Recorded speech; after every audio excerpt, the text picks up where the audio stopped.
بات کرنے کا پرپس یہ ہے،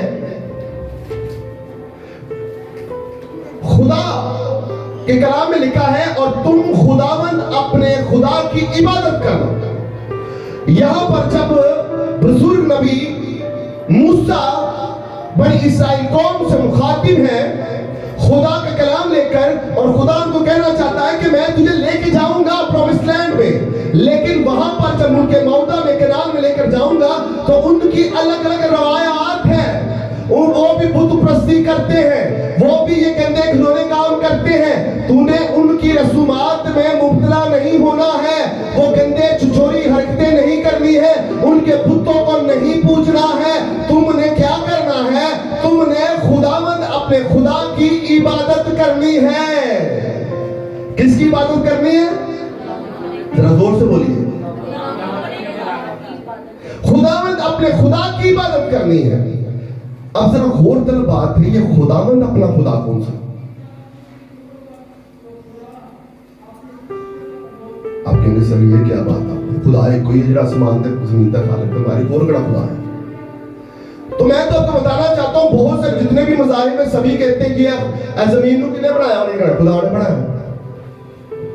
لفظ خدا جو ہے، لفظ خدا اردو لغت میں دیکھیں خود آنے والا، جس کا وجود کسی نے پروائیڈ نہ کیے بنایا نہ ہو، جو خود اپنی ہستی مقام رکھتا ہو، وہ خدا ہے۔ میننگز پہ ہمیں اختلاف نہیں ہے، لیکن کیا لفظ بائبل میں خدا جو لکھا ہوا ہے یہی ہمارا خدا ہے؟ بھائی بہت سارے، میں نام لے کر ان کو بڑھاوا نہیں دینا چاہتا اور ان کا نام لینا، دنیا میں بہت سارے مذاہب ہیں، کوئی چاند کی پرستش کرتا ہے، وہ چاند کا خدا ہے، کوئی سورج کا خدا ہے، کوئی پانی کا خدا ہے، کوئی دیوی، کوئی کسی دیوی ہے، بہت سارے خدا بنائے ہوئے ہیں۔ وہ اپنی طرف سے یہی کہتے ہیں یہ ہمارا خدا ہے، یہ ہمارا خدا ہے، یہ ہمارا خدا ہے۔ تو پھر مسیحیوں کا خدا کون سا ہے؟ مسیحیوں کا خدا کون سا ہے؟ میری بات سمجھ آ رہی ہے آپ کو؟ بھائی مسیحیوں کا خدا کون سا؟ بڑی خوبصورت بات آپ کو بتانا چاہ رہا ہوں، یہ راز سے پردہ مکاشفہ جو خدا نے میری زندگی میں کھولا، میں نے مناسب جانا یہ مکاشفہ آپ کی زندگی میں کھولے۔ اپنے اندر سنگین دل نکال لے، گوشت 3 دن پر دے تاکہ خدا کا کلام آپ کی زندگی میں جا سکے۔ بھائی موقع دیجئے خدا کے کلام کو آپ کے اندر پھنس سکے، ادھر سے سن کر یہاں پر پھینک نہ دے، پتہ نہیں کی بات گلہ ماری جاتا ہے۔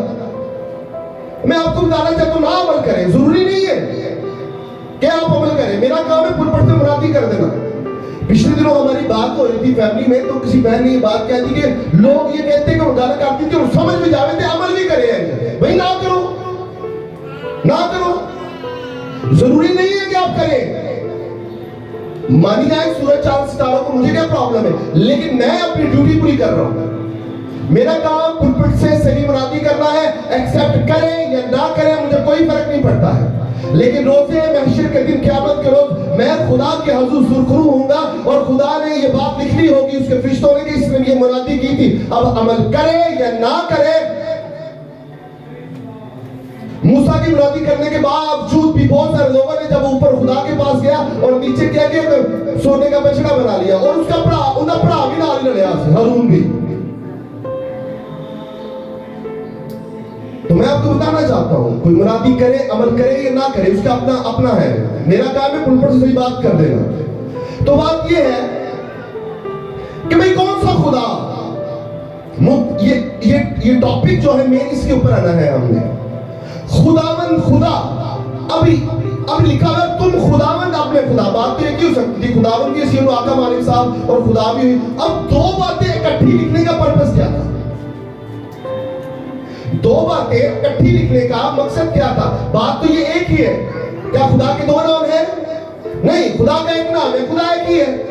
تو یہاں پر بزرگ نبی موسیٰ سے غلطی ہو گئی، کیا اس نے کہا کہ تم خداوند اپنے خدا کی، اس طرح کہ تم اپنے خداوند کی عبادت کرنا، تم اپنے خدا کی عبادت کرنا، یہ بھی تو ہو سکتا تھا۔ یہ لکھنے کی کیا ضرورت تھی کہ تم اپنے خداوند خدا کی عبادت کرنا؟ اس کا مطلب ہے آسمان اور زمین پر بہت سارے خدا اور خداوند ہیں، جس طرح بادشاہ اور بہت سارے ہیں، خدا اور خداوند ہیں، لیکن ہم نے تعین کرنا ہے کہ ہم کس خدا کی پرستش کر رہے ہیں۔